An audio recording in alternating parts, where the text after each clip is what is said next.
Com certeza você já ouviu falar do termo home office. Até porque, se você trabalha e está passando por essa pandemia de coronavírus, é bem provável que você esteja fazendo o seu home office. Agora, você já ouviu falar do termo office home? Faz algum sentido para você? Não entendeu nada? Então fica comigo nesse vídeo que eu vou te explicar o que é isso.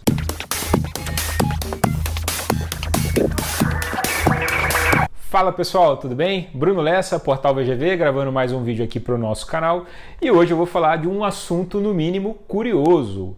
Com toda essa pandemia do coronavírus, muita coisa está se transformando, muita coisa não vai ser mais como era antes, é o que a gente chama de New Normal ou o novo normal. Diversos aspectos do nosso dia a dia, da maneira como a gente trabalha, da maneira como a gente se diverte, tem entretenimento, consome alimentos, enfim. Muita coisa se transformou por conta da pandemia e provavelmente vai continuar diferente, talvez não tão rigoroso como agora, mas muita coisa vai mudar depois que tudo isso passar. E uma dessas coisas, inevitavelmente, se refere ao nosso ambiente de trabalho, né? A gente está vendo muitas empresas aí que vão adotar o home office, por exemplo, para sempre. Já deram notícias de que não vão fazer com que os funcionários mais voltem. Outras vão fazer um envio parcial. Por quê? Porque já aprenderam que é possível trabalhar, manter eficiência, mesmo com as pessoas distantes fisicamente. Portanto, a maneira, a dinâmica do ambiente de trabalho, muito provavelmente ela vai sofrer uma alteração e uma alteração grande. E aí começam a surgir alguns questionamentos que são muito sérios e muito importantes para nós do mercado imobiliário ficarmos atentos. E um desses questionamentos é: o que faremos com diversos prédios corporativos, aquelas grandes torres de escritório, muitas que já estavam sem grandes ocupações por diversos motivos, seja por conta de um resquício da crise econômica, seja por conta dos coworkings que vieram também e mexeram com todo esse mercado de escritórios, e agora com toda essa pandemia do coronavírus, né? Muitos escritórios, muito provavelmente, eles vão ficar vazios. E aí? O que a gente faz com esses imóveis? Essa é uma discussão muito séria, essa é uma discussão muito complexa, não tem uma saída fácil, mas o fato é que alguma coisa vai precisar acontecer. Por quê? Porque se antes da pandemia a gente já estava tendo uma dificuldade com a ocupação, muito provavelmente agora essa dificuldade vai ficar maior ainda. E como que os donos desses prédios vão ficar? É óbvio, sempre tem as exceções, ativos muito bem localizados, próximo de metrô, áreas muito desejadas que mantêm um bom ritmo de ocupação. Agora existem diversos outros que realmente vão ter uma dificuldade. Só que até mesmo esses ativos muito bem localizados, vou dar um exemplo para quem conhece aqui a cidade de São Paulo, que é onde eu estou agora, a gente tem uma região que a gente chama de Condado, que é a região da Faria Lima, Itaim, Bibi, que é uma região muito desejada, onde estão as principais empresas de investimento, corretoras de valores, enfim. O mercado financeiro adotou essa área aí como uma das áreas para poder ocupar. E era um dos grandes ocupantes aí dos escritórios que tinham lá. Só que a gente já viu que grandes empresas de investimento, como a própria XP Investimentos, já falou que vai manter os funcionários em home office aí, pelo menos até o final do ano, e já estuda a possibilidade de manter, inclusive, para sempre, boa parte dos funcionários em home office. Regiões como essa, extremamente adensadas, regiões nobres da capital, com prédios inteiros de escritórios que agora podem começar a ficar vazios, o que a gente vai fazer com esses prédios? Essa é uma dúvida recorrente, eu confesso para vocês que é uma coisa que já vem me despertando atenção para esse assunto há muito tempo. Eis que um dia eu estou navegando no meu LinkedIn e eu vejo um post do Raul Justilores, que é o editor-chefe da revista Veja São Paulo, a famosa Vejinha, e ele colocou um conteúdo muito intrigante, me chamou a atenção quando eu li a matéria.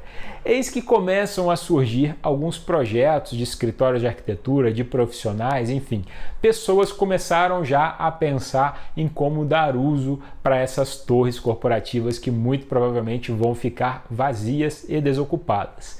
E uma coisa que eu achei muito interessante, que é justamente o que essa matéria retratou. Existe um projeto que propõe que essas torres elas sejam convertidas em torres de uso misto, ou seja, Torres de escritório, você começa a flexibilizar para que não seja uma ocupação 100% comercial e você começa a ter ali também uma ocupação residencial. E como que seria isso? Escritório junto com empresa, né? No primeiro momento parece uma coisa meio confusa, mas imagina o caso. Eu estou aqui num desses prédios, um prédio comercial que boa parte está desocupado. O meu andar, por exemplo, só tem a minha empresa aqui que está ocupando. Imagina que você pode ter esse pavimento de escritórios e você pode ter um ou dois ou três, quem sabe alguns pavimentos superiores com residências. E aí imagina você, eu, Bruno, tenho a minha dinâmica aqui de prestador de serviços, viajo muito o Brasil inteiro, né, com palestras, com cursos, com treinamentos, atendo clientes também no Brasil inteiro e quando eu estou aqui em São Paulo, eu estou aqui na minha sala, na minha mesa, ocupando o meu escritório.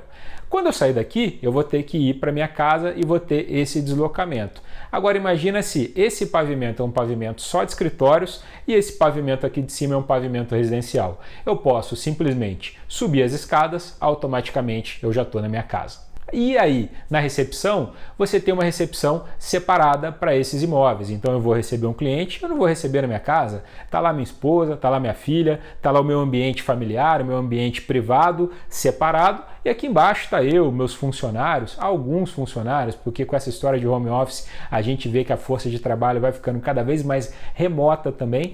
E aí a gente tem esse ambiente que a gente consegue ter essa mescla. Menos deslocamentos, mais qualidade de vida e uma utilidade muito grande para um equipamento urbano que está ali numa região extremamente nobre, adensada e que poderia ter essa vida com todo o bairro repleto de infraestrutura, de comércio, serviços, supermercados, farmácias e por aí vai. E aí, te parece uma boa ideia? Ou não te parece uma boa ideia? Comenta aqui embaixo que eu quero saber a sua opinião. O que você acha? Escreve aqui, vamos discutir essa comunicação conjunta. Vale lembrar que, apesar disso ser uma proposta para poder dar novos usos para prédios que estão ou que tendem a ficar desocupados, o modelo em si não é nenhuma novidade. A gente já tem outros empreendimentos com ocupação mista. Aqui em São Paulo, por exemplo, tem um empreendimento que eu era vizinho dele que eu gostava demais, que é um empreendimento, se não me engano, da Cirela, que se chama Ciragã. Ele fica na região da Paulista, uma região muito nobre, uma região muito adensada e que ele também tinha essa ocupação residencial, meia torre residencial, meia torre comercial. Só que em uma prumada aqui você tinha uma porta que dividia esses dois ambientes. Então eu sou um dentista, por exemplo, eu estou na minha casa, vou iniciar o meu expediente, eu abro essa porta, entro para o meu consultório, fecho a porta, meu ambiente casa está lá protegido, não tenho interferências do meu ambiente aqui trabalho e da mesma forma quando eu fechar essa porta e retornar para minha casa, eu também não vou levar o escritório para dentro de casa. Eu consigo ter essa distinção. Meu sonho morar lá, infelizmente não tenho bala para isso, mas é um empreendimento muito interessante, muito bacana que a gente já vê esse modelo acontecer. E, por sinal, um empreendimento que foi 100% comercializado, 100% ocupado, um sucesso total e ele já dava sinais aí, indícios de que esse seria o modelo ideal. E lá embaixo na portaria, a mesma coisa. Portaria do residencial, cheguei com uma visita, com um familiar, com a minha esposa, com a minha família, eu subo direto pela minha portaria residencial. Eu vou receber um cliente. Lá embaixo eu tenho lá todo o meu desk, lá, o meu front desk com atendentes para poder fazer o cadastro do meu paciente, do meu cliente, quem quer que seja, para ele poder subir e ir comigo até a unidade, ou ir até a unidade onde eu estou atendendo, que seria a minha unidade comercial. O fato é, com toda essa mudança que a pandemia está impondo para a gente, as coisas não serão como antes. Nada será como antes, já dizia a música, e é por isso que a gente precisa sempre pensar novas soluções. Se você que é empreendedor e você por acaso tem um prédio inteiro comercial vazio, comece a pensar em outras possibilidades de ocupação. Não fique preso somente àquele modelo, vou fazer um anúncio para poder captar dentistas, advogados e médicos para poder vender essa linha comercial ou para poder alugar essa linha comercial. Vamos pensar fora da caixa? Vamos pensar. É óbvio que existe toda uma implicação de legislação, de zoneamento, de plano diretor, mas são projetos que, dependendo de como eles caminharem, eles podem beneficiar e viabilizar toda essa estratégia.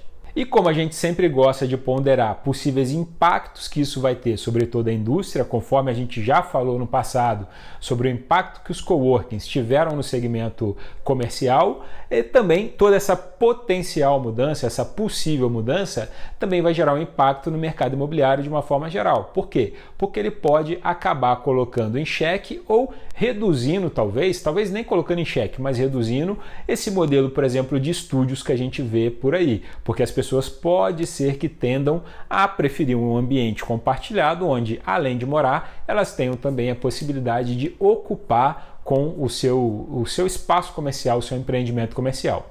A grande realidade, mercado imobiliário, você tem público para praticamente tudo. Estamos falando da individualidade das pessoas. Portanto, se você souber explorar nichos de mercado, você vai prosperar em qualquer época, em qualquer situação, porque você sempre vai vender soluções e não o imóvel. Beleza, pessoal? Esse foi o vídeo de hoje. Se você não se inscreveu no canal do Portal VGV, clica aqui embaixo, se inscreve, ativa o sininho para poder receber as notificações e continue acompanhando vídeos do mercado imobiliário todos os dias aqui no nosso canal. Grande abraço!